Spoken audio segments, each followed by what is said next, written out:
नमस्कार दोस्तों, हमारे मुख्य न्यायाधीश chief justice of India justice Gavai पर जूता फेंकने की घटना ने पूरे देश को झकझोर के रख दिया है। एक शख्स ने हमारे देश के चीफ जस्टिस गवई पर जूता फेंकने की कोशिश की। इसके बाद सोशल मीडिया पे जस्टिस गवई को मारने, पीटने और न जाने किस किस तरह की हिंसा करने की ढेरों धमकियां दी जाने लगी। अलग अलग तरीके से उनका अपमान किया जाने लगा। इन लोगों ने ना ही जूता फेंकने वाले के खिलाफ कोई कार्रवाई की और ना ही धमकियां देने और अपमान करने वालों के खिलाफ इन लोगों ने कोई कार्रवाई की।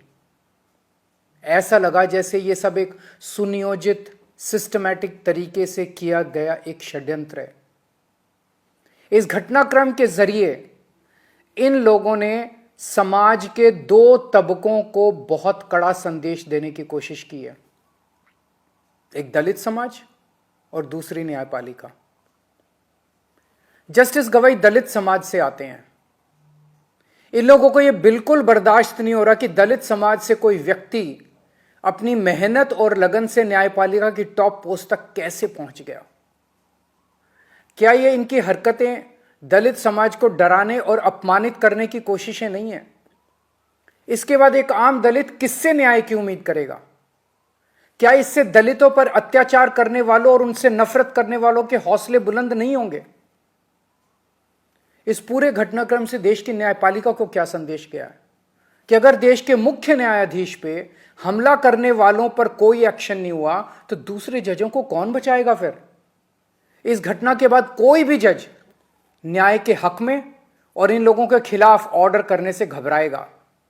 उसे लगेगा इसी तरह उस पर भी हमला हो सकता है और हमलावर का कुछ नहीं होगा। उसे लगेगा उसके और उसके परिवार को सोशल मीडिया पे धमकियों और अपमान का सामना करना पड़ सकता है और जज को बचाने वाला कोई नहीं होगा। क्या यह पूरे देश की न्यायपालिका को डराने और उनको काबू करने का एक षड्यंत्र तो नहीं है?